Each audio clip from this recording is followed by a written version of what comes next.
2018 में वो आदमी अपने सरकारी निवास से निकल करके भारत के आजादी के तथाकथित इतिहास में पहली बार जिस 15 अगस्त से भारत का प्रधानमंत्री देश को, राष्ट्र को संबोधित करता है, इसी आजाद भारत में आपकी ताकत के कारण 21 अक्टूबर को देश के प्रधानमंत्री ने पहली बार यह हिम्मत जुटाई कि 21 अक्टूबर को जिस आजादी की घोषणा सुभाष चंद्र बोस ने की है, मैं आज जाऊंगा लाल किले पे और वहां जाकर के फूल चढ़ाऊंगा। यह उस दिन तय हो गया था जब 21 अक्टूबर 2018 में प्रधानमंत्री पहली बार इतिहास में 21 अक्टूबर को लाल किले गए। तब भी लोगों को यकीन नहीं हो रहा था। उसके बाद हमारी सिर्फ इतनी ही मांग थी, जिसमें न हमारी कोई जाति का मामला है, न इलाके का मामला है, न संगठन का मामला है। हम बार बार ये मानते थे, एक बार स्थापित कर दो, उसको ऐसी जगह स्थापित कर दो जिससे आने वाली पीढ़ियां उस आदमी को देखेंगी और उसका इतिहास खंगाल लेंगी, तो फूल वाले चाचा का झूठा इतिहास अपने आप एक्सपोज हो जाएगा। मुझे बड़ी खुशी है कि आपने मुझे इंदौर में बुला करके मौका दिया। इसी इंदौर के साथ में कल एक प्रोग्राम उज्जैन में रखा गया था। यह बार बार मैं सार्वजनिक मंचों से इसलिए कह देता हूं कि किसी के मन में किसी किस्म का कष्ट न रहे। इस 12-13 साल के सफर में मैंने पहली बार आयोजकों से हाथ जोड़ के सिर्फ यह कहा कि किसी तरीके से कल का प्रोग्राम, उज्जैन का प्रोग्राम, आप 2 दिन बाद कहेंगे मैं आ जाऊंगा। अगर आपका कुछ पैसा इसमें खर्च हो गया है तो मैं लोगों से मांग के अपनी टिकट से आ जाऊंगा, लेकिन 8 तारीख का प्रोग्राम आप थोड़ा आगे बढ़ाते हैं। वो अच्छे लोग थे, आज सुबह आए, बोले हमने आपकी बात मान ली है और हम उसकी वजह भी जानते हैं, आपकी भावनाओं की कदर करते हैं, और मुझे 23 सितंबर का कार्ड देके गए हैं। और ये मैंने सिर्फ इसलिए नहीं कहा कि इसमें कोई मुझे निजी, मैं ना इतना बड़ा हूं न मुझे ये गलत फहमी है, इसलिए कल जब मैं वहां से चला तो मेरे साथी ओम यादव जी, जो आपके साथ बैठे होंगे, वही देश भर में प्रोग्राम को सब देखते हैं, उन्होंने, मेरा फोन उन्हीं के पास ज्यादातर रहता है, उन्होंने कहा कि आपका कल के प्रोग्राम का इनविटेशन आया है। मैं उसमें सिर्फ इसलिए जाना चाहता हूं, उस ऐतिहासिक घटना जिसको करीब करीब पिछले 13 साल में हर भाषण में बोला। सुभाष जिंदा हमने नहीं देखे,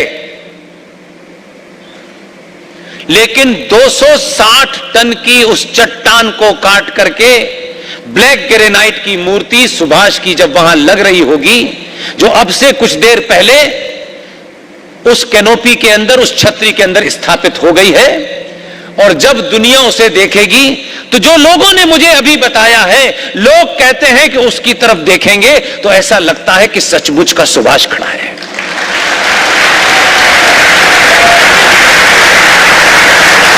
इसलिए मुझे उसमें रहना था, मैं रहना चाहता था, इसलिए मैंने पहली बार इस सफर में किसी आयोजक से कहा कि 1 दिन के लिए प्रोग्राम आप बदल दीजिए। मैं उन आयोजकों के जो भी यहां बैठे हैं, मैं उनसे फिर एक बार माफी चाहता हूं कि मेरी मजबूरी है कि किसी को यह ना लगे कि बोलने से 4 लोग मेरी बात सुनने लगे हैं तो मेरे अंदर एरोगेंस आ गया है, और सत्ता के शीर्ष के घर से अगर कोई निमंत्रण आया है तो मैं उसको ठुकरा दूं, यह अच्छा नहीं है। इसलिए जाना चाहता हूं मैं। लिहाजा सुभाष चंद्र बोस के बारे में बहुत सारे किस्से हैं, लेकिन क्या हमारी जनरेशन ये जानती है?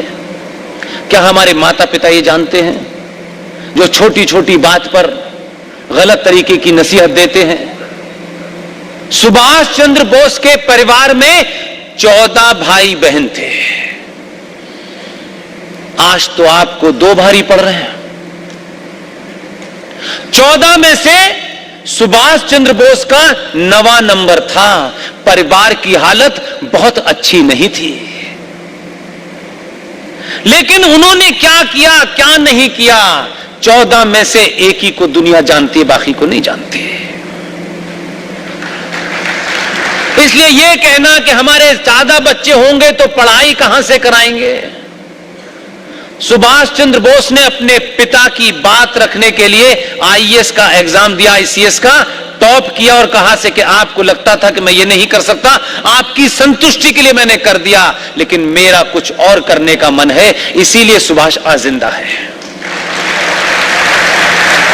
इसलिए अपने मन में जो है, जिसे आप करना चाहते हैं, ये सोच के मत उसमें डरिए, इससे मिलेगा क्या। बड़े बड़े सीईओ, बड़े बड़े कंपनियों के मालिक, वो कितने भी बड़े हो गए हों, मैं कल कुछ लोगों के साथ बैठा था, एक कपड़े की बड़ी चर्चा हुआ करती थी, रेमंड का कपड़ा, जो पहन लेता था वो रईस कहलाता था। मुंबई जाइए, अपनी आंखों से देखिए, रेमंड कंपनी के मालिक का मां और पिता मुंबई की सड़कों पर भीख मांगते हैं, फुटपाथ पे बैठते हैं, कोई खाना दे देता है तो खाना खाते हैं। बेटा जिंदा है, काम नहीं आया, इसलिए रुपया, पैसा, ये जो भी कुछ है, ये माध्यम है, लक्ष्य नहीं है। बड़ी नौकरी प्राप्त करनी है, बड़ा पैसा कमाना है, अमेरिका जाना है, जापान जाना है। पैसा कमाने वालों का सिर्फ एक ही लक्ष्य है। इसलिए शिक्षा कहां डिफॉल्ट है उसमें वो कहना चाहता हूं। जो समाज, जो युवा सिर्फ अपनी मार्कशीट की चिंता करता है, मेरी मार्कशीट में मेरे नंबर 100% होने चाहिए। पूरी दुनिया का इतिहास उठा के देख लीजिए, सनातनी सभ्यता का इतिहास उठा के देख लीजिए, जिसने मार्कशीट की चिंता की, पूरी उम्र अपनी नौकरी बचाने में निकाल दी। जिनके पास मार्कशीट नहीं है, अलग अलग समय पे वही राष्ट्र बचा रहे हैं। इस दौर में भी आचार्य चाणक्य कौन थे वो सब छोड़ दीजिए। इस दौर में भी 70 साल में पहली बार हमने देखा कि राजा अपनी कुर्सी पे बैठकर संविधान का पालन करता है, और संविधान से जब अलग खड़ा होता है, वही राजा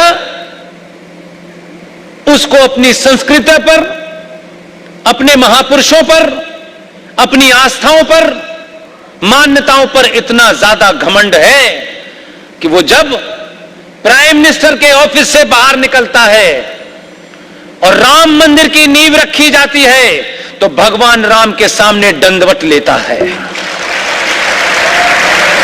यह है राष्ट्र, और यह शक्ति आपने दी कि तुम प्रधानमंत्री हो। प्रधानमंत्री के रूप में जो तुम्हें फैसले लेने हैं वो विधि विधान से लो, लेकिन तुम्हारी पहचान एक सनातनी की है। हमारे यहां बेटियां, बहनें, मेरे बेटे, मेरे साथी, जरा ध्यान दें। हम अपनी पहचान, तिलक लगा लिया तो कई बार मन में सोचते हैं यार उधर से जाना है, जफर भाई से थोड़ी सी दोस्ती है, कहीं ऐसा ना हो कि बुरा मान जाए। यार तिलक लगाएंगे तो लोग हमें कट्टर हिंदूवादी कहेंगे, कोई हमें संघी कहेगा, कोई हमें बजरंग दल का कहेगा। मेरे भाई,